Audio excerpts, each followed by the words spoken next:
Hi friends, daily അപ്ഡേറ്റിലേക്ക് എല്ലാവർക്കും സ്വാഗതം.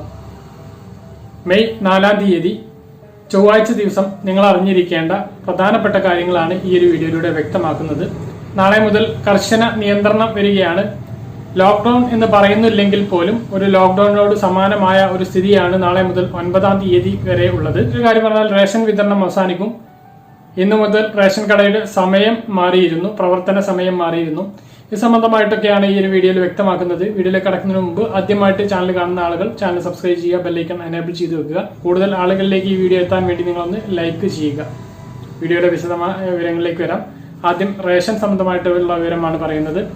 April മാസത്തെ റേഷൻ വിഹിതങ്ങളുടെ വിതരണത്തിന്റെ അവസാന ദിവസമാണ് നാളെ. നാളത്തെയോട് കൂടിയിട്ട് ഏപ്രിൽ മാസത്തെ വിഹിതങ്ങൾ അവസാനിക്കുന്നതാണ്.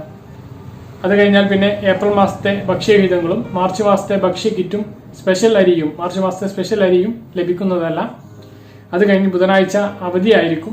വ്യാഴാഴ്ചയായിരിക്കും മെയ് മാസത്തെ റേഷൻ വിഹിതങ്ങളുടെ വിതരണം ആരംഭിക്കുക. ഏപ്രിൽ മാസത്തെ ഭക്ഷ്യ കിറ്റ് മെയ് മാസം അവസാനം വരെ വിതരണം തുടരുന്നതായിരിക്കും.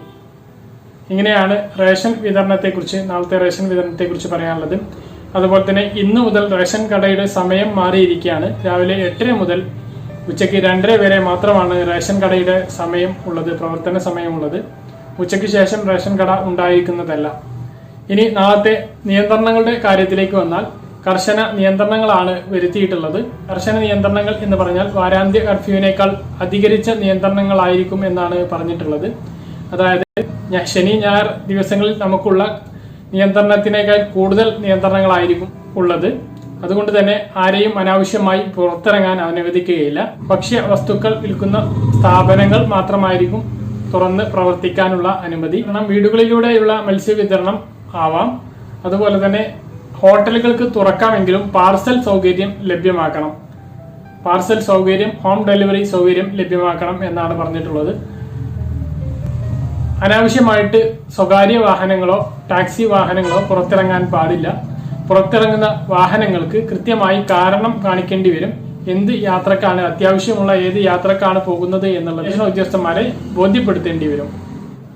അതുപോലെ തന്നെ പോലീസിനെ സഹായിക്കാൻ വേണ്ടിയിട്ട് അധ്യാപകരെ കൂടി അതിർത്തികളിൽ നിയമിച്ചിട്ടുണ്ട് എന്നാണ് അറിയാൻ കഴിഞ്ഞിട്ടുള്ള. 24 മണിക്കൂറും പ്രവർത്തിക്കുന്ന വ്യവസായ സ്ഥാപനങ്ങൾ, നിർമ്മാണ സ്ഥാപനങ്ങൾക്കും പ്രവർത്തിക്കാവുന്നതാണ്. കോവിഡ് മാനദണ്ഡങ്ങൾ പാലിക്കണം എന്നുള്ള നിർബന്ധമുണ്ട്. അതുപോലെ തന്നെ ആ സ്ഥാപനങ്ങളിലേക്ക് പോകുന്ന ജീവനക്കാർ ഐഡന്റിറ്റി കാർഡ് കയ്യിൽ കരുതേണ്ടതുണ്ട്. മുൻകൂട്ടി നിശ്ചയിച്ച് കോവിഡ് ജാഗ്രതാ പോർട്ടൽ രജിസ്റ്റർ ചെയ്തിട്ടുള്ള വിവാഹം പോലുള്ള പരിപാടികൾ നടത്താവുന്നതാണ്. അതിന് പരമാവധി 50 പേരെ പങ്കെടുപ്പിക്കാൻ കഴിയുകയുള്ളൂ. ഹോട്ട്സ്പോട്ടുകളിലാണെങ്കിൽ 20 പേരെ പങ്കെടുപ്പിക്കാൻ കഴിയുകയുള്ളൂ. മരണാനന്തര ചടങ്ങുകൾക്ക് പരമാവധി 20 പേരെ പങ്കെടുപ്പിക്കാൻ കഴിയുകയുള്ളൂ. മരണാനന്തര ചടങ്ങുകൾക്ക് പരമാവധി 20 പേർ മാത്രമേ പങ്കെടുക്കാൻ കഴിയുകയുള്ളൂ.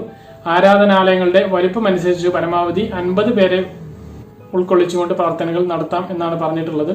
അപ്പോൾ സാധാരണഗതിയിൽ അനാവശ്യമായിട്ട് ആർക്കും പുറത്തിറങ്ങാൻ കഴിയില്ല. സ്വകാര്യ ബസ്സുകൾ ഉണ്ടാവുകയില്ല. ഇരുചക്ര വാഹനങ്ങളിൽ ഒരാളെ മാത്രമേ അനുവദിക്കുകയുള്ളൂ. അതും അത്യാവശ്യ കാര്യങ്ങൾക്ക് മാത്രമേ പുറത്തിറങ്ങാൻ കഴിയുകയുള്ളൂ.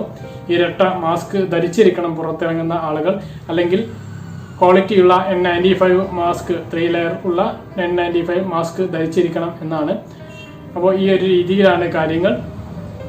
ഇത്രയാണ് നാളത്തെ അറിയിപ്പുകളായിട്ട് നിങ്ങളെ അറിയിക്കാനുള്ളത്. പറഞ്ഞ കാര്യങ്ങൾ വ്യക്തമായിട്ട് മനസ്സിലാക്കണമെന്ന് കരുതുന്നു. ഇതുപോലുള്ള ഇൻഫോർമേറ്റീവായ വീഡിയോകൾ ലഭിക്കാൻ ചാനൽ സബ്സ്ക്രൈബ് ചെയ്യുക, ബെല്ലൈക്കൺ എനേബിൾ ചെയ്ത് വെക്കുക. മറ്റൊരു വീഡിയോയുമായി നമുക്ക് വീണ്ടും കാണാം. ഇതുവരെയും ബൈ.